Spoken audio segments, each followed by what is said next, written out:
गुज़िश्ता साल डेढ़ साल से हम देख रहे हैं कि मालेगांव शहर में कुछ नफ़रत फैलाने वाले हेट मॉन्गर्स लोग मालेगांव में आ रहे हैं और मालेगांव शहर के मुसलमानों को बदनाम करने की कोशिश की जा रही है। मालेगांव शहर को माजी में जब एसआईटी की कार्रवाई शुरू हुई या एसआईटी गठित हुई तब से लेकर अब तक वक्फे से 3 एफआईआर लॉन्च की गई, जिसमें से लगभग 45 से 50 लोगों के आसपास लोग जेलों की सोबतें झेल रहे हैं, जिसमें मर्द भी हैं, ख़वातीन भी हैं। हम यानी Social Democratic Party of India रोज़ अव्वल से इस चीज़ को महसूस कर रहे हैं। सियासी जमातों के नुमाइंदे, हमें ऐसा लगता है कि वो इन फ़िरका परस्तों से मुकाबला करने के सक्षम नहीं है, क्योंकि माजी में भी प्रोटेस्ट हुआ, माजी में भी मुखालफत हुई, मगर वो किस ढंग की थी वो आप लोगों के और शहरियान के सामने है। जो असल मुद्दे की बात है वो आप लोगों के ज़रिए शहर की आवाम के सामने हम लोग रखना चाहते हैं। शहर की आवाम से बिलखुसूस जो लोग आज जेलों में सोबतें झेल रहे हैं, उनकी फैमिलीज़ से हम गुजारिश कर रहे हैं, अपील कर रहे हैं कि ये जो आज हम लोगों ने प्रोटेस्ट किया, जो धरना आंदोलन किया और जो भी हमारा एहतजाज दर्ज करवाया, ये हमारी कोई पर्सनल लड़ाई नहीं थी। ये लड़ाई उन तमाम बेकसूरों की लड़ाई है जो social Democratic Party of India अपने झंडे और डंडे के साथ में कर रही है। मैं शहर की आवाम से अपील कर रहा हूँ कि नफ़रत फैलाने वालों के ख़िलाफ़ में जब तक कि आप एकजुट नहीं होंगे, जब तक के चेहरों की सियासत और शख्सियत परस्ती से बाहर नहीं आएंगे, हमारे मसाइल हल होने वाले नहीं। हम लोग बार बार ये कहते हैं कि हमारी जंग है, हमें ही लड़ना होगी। अब कोई आसमान से उतर के आके आपकी जंग लड़ने वाला नहीं।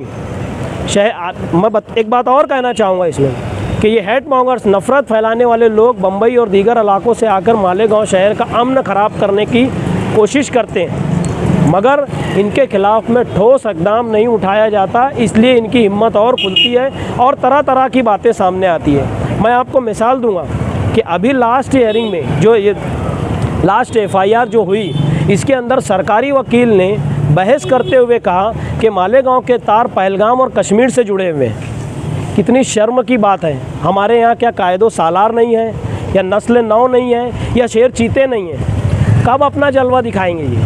कब सामने आएंगे? जब ये जेलों में कूट कूट के भरे जाएंगे शहर के लोग, तब आएंगे। अब दिख रहे हैं। मैं शहर की आवाम से हाथ जोड़ के अपील कर रहा हूँ कि बिल्कुल चेहरों की सियासत और शख्सियत परस्ती से जब तक बाहर नहीं आएंगे, हमारे मसाइल हल होने वाले नहीं हैं। Social Democratic Party of India को मजबूत करें। आपके मसाइल हमारे मसाइल हैं, हम सब के मसाइल हैं, हम सबको हल करना होगा। किसी शख्सियत के पीछे भागने की कोई ज़रूरत नहीं है। आज किरीट सोमैया मालेगांव में आए थे, माजी की तरह जिस तरीके से वो नफ़रत फैलाते थे, आज भी उन लोग नफ़रत फैलाने की गरज से ही आए। उन्होंने क्या कहा क्या नहीं कहा, इसका जवाब हम प्रेस कॉन्फ्रेंस लेके देंगे।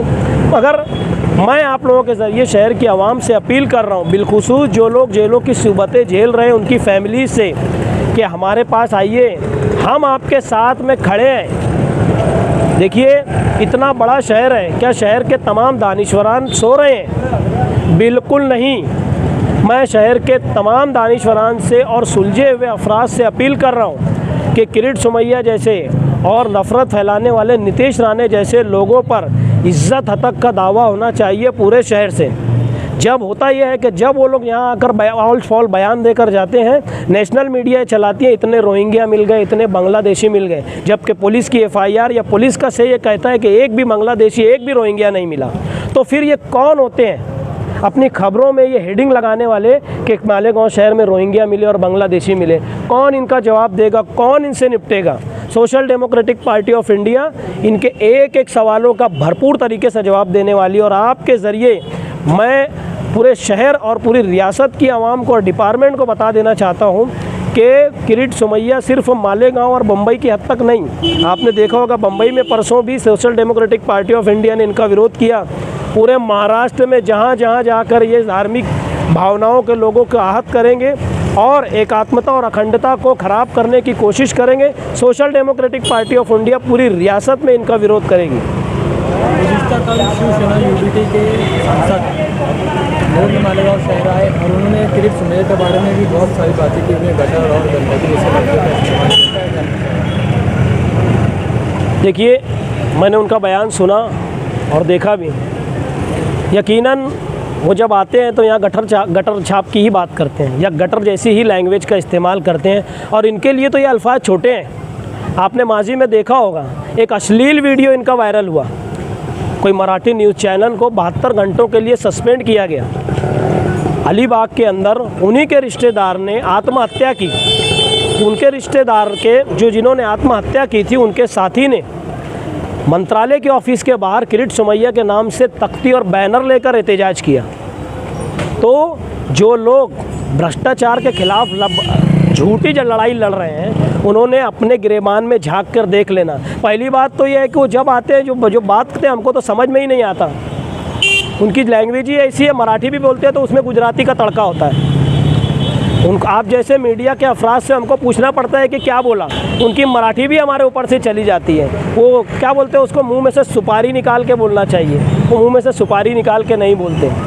और ये क्या लोगों को बोलेंगे, ये खुद अपने नाम का प्रोनाउंसिएशन सही नहीं ले सकते, ये क्या दूसरों की बात करते हैं। और फिर अभी तक हुआ ऐसा कि हम लोग सोच रहे थे कि एक सीनियर सिटीज़न है, एक बूढ़ा आदमी है, वो बोलते हैं ना चिराग बुझने से पहले फपकता है, तो हम सोच रहे थे कि फपक रहा है, फपकने तो, मगर अब पानी सर से ऊपर हो रहा है। अगर इनका जब तक रिस्पॉन्ड नहीं करेंगे, इनका विरोध नहीं करेंगे, तो इनकी हिम्मत खुलते जा रही है। और अभी वक्फे से मालेगांव में जो आके माहौल ख़राब करने की कोशिश कर रहे हैं, डिपार्टमेंट के ज़रिए मैं डिपार्टमेंट से अपील कर रहा हूँ कि ऐसे लोगों पर लगाम लगाएं और एकदम बेफालतू रिकामा काम लगा देते डिपार्टमेंट के लोगों को। जब आए वो सिक्योरिटी बन के उनके आगे पीछे भागने का काम, और आके फालतू बात करते हैं। हम ऐसे शख्स का निषेध करते हैं। Social Democratic Party of India ऐसे लोगों का निषेध और भरपूर मजम्मत करती है।